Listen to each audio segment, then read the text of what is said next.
The air in the living room was heavy, saturated with the smell of leftover pizza, and something far more suffocating.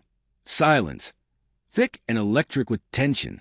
Sarah sat rigidly on the edge of the sofa, her fingers clasped tightly in her lap, like she was holding herself together. Her eyes flicked to every corner of the room, searching for anything to focus on other than me.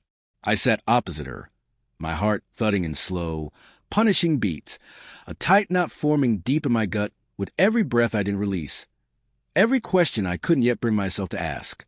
"It was just a party, Mark," she said, her tone soaked in forced nonchalance, a rehearsal I wrapped in a casual shrug. I had trusted Sarah implicitly. We'd been inseparable since college, surviving broke nights, starting from scratch, sharing dreams over instant noodles and old wine. Together, we had built a life that looked perfect from the outside. A cozy home, joint holiday traditions, unspoken rituals of love and comfort. We were a team, I thought. Until that moment, I believed we were unshakable. But things had been off lately. I saw it in her eyes, an emptiness where her spark used to be. There were the hushed phone calls, the unexplained late nights at the office, the way she subtly recoiled when I reached for her in bed. My gut had been whispering warnings I tried to silence. I chalked it up to stress, to the passage of time, to life just being hard sometimes. And then David, my closest friend, casually dropped a comment that shattered whatever illusions I had left. He said he saw Sarah at a downtown bar last Saturday. I laughed it off, told him he must have mistaken someone else. But the seed of doubt had been planted, and the moment I saw her reaction when I brought it up, the flash of panic that crossed her face before she forced a laugh and said, "That must have been a different Sarah." I was home all night. I knew. I wanted to believe her. I really did. But truth has a way of scratching at your conscience until you can't ignore it anymore. A few days later, I found her phone unlocked on the kitchen counter, and curiosity, or maybe desperation, got the better of me. I opened it.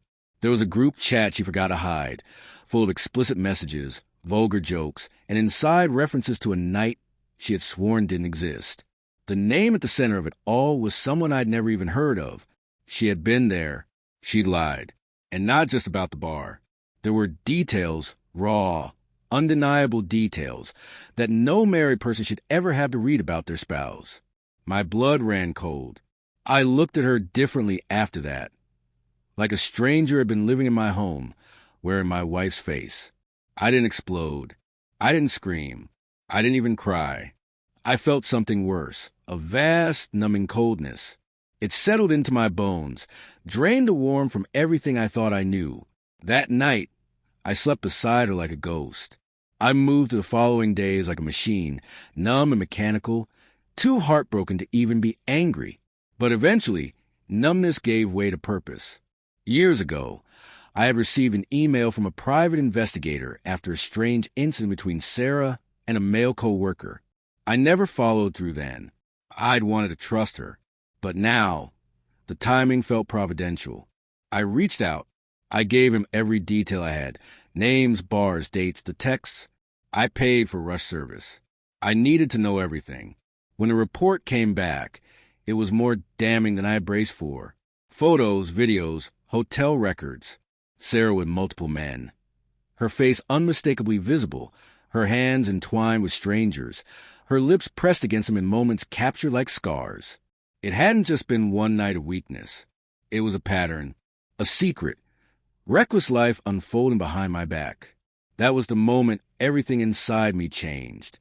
I began dismantling our shared life, piece by piece. Quietly, carefully, I opened a new bank account, moved our money into it gradually, unnoticed. I met with a lawyer and started divorce proceedings.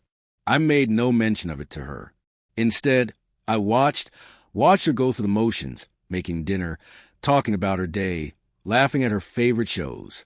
She thought things had settled, that I had forgotten, and that's exactly how I wanted it. Then came the perfect opportunity. Sarah had been planning a grand family vacation to Mexico. She wouldn't stop talking about it, excited like a child on Christmas Eve, bubbling with plans.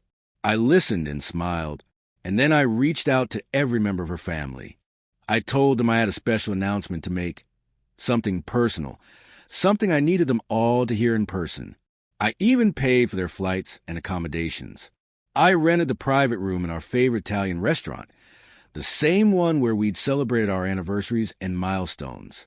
On the night of the gathering, the room filled with the familiar faces of her family, all confused but intrigued.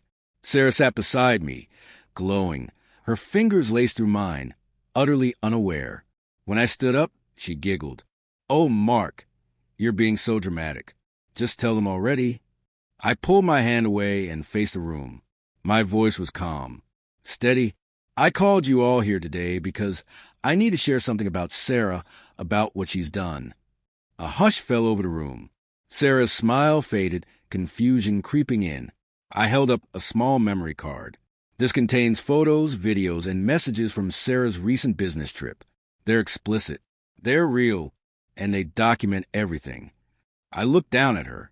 Her face had drained of color, her mouth parted in horror, eyes wide as she stared at the card in my hand. I nodded toward the waiter, who brought in a projector and dimmed the lights. What followed was silence so dense it felt alive.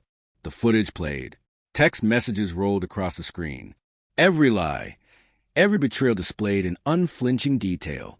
Her family sat frozen, eyes darting between the screen and Sarah, struggling to reconcile the woman they knew with the truth playing out in front of them. When it ended, no one moved.